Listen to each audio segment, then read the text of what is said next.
Members who would like to go first? Wayne, then Angus.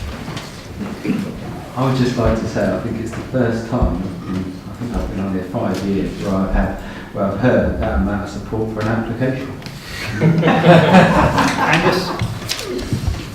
So following on from that, the resident there, I fear that it's almost 20 years since I first went onto this site as a member of this committee, and remember seeing it from various homes for some of the undesirable applications that were put.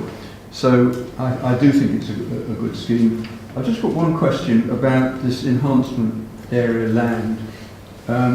Is it for access by anybody or everybody, or ownership?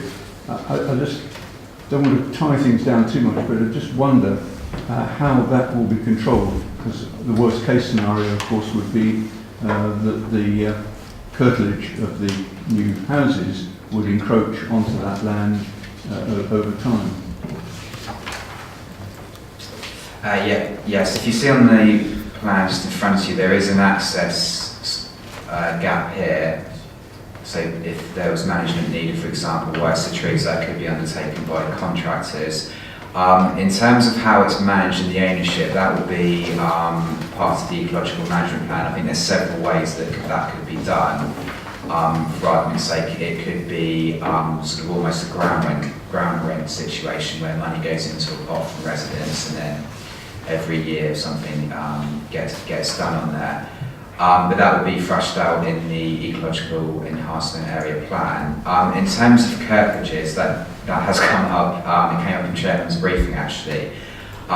Since then, I think that the pertinent point is this will be secured by a 106 agreement, not just conditions. So, for argument's sake, if a resident did extend their garden, rather than there being immunity for enforcement action in the standard years, which you do get with conditions, where it's now in a 106 agreement, that won't be the case. So you would be able to take action in the form of generally an injunction when it comes to the 106 agreements. So where it's in a 106 agreement, I think there's a lot more security rather than just relying on the approved plans. Michelle?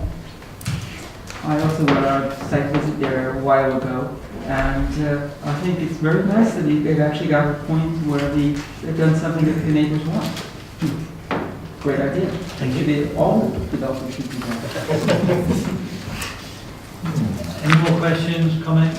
Bill? Just that, this is a gated property, gated development. It wants to. There's none on the plans. I did consider putting a condition on.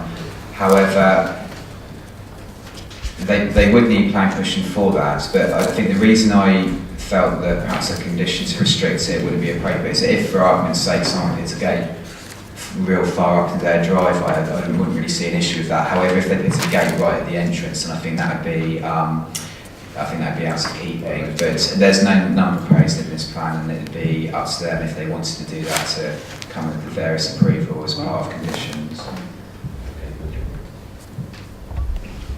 Any more? No? Okay. Right, the recommendation then is set out on page 110 for approval, and there's the following pages of conditions. There's a good number there. And then on the update, as we heard, there's the addition of number 18 for when construction can take place, and also the clause in the legal agreement. So all those in favour, please show. And that is unanimous. Thank you very much, members. That ends the formal bit of the agenda. So if the public would like to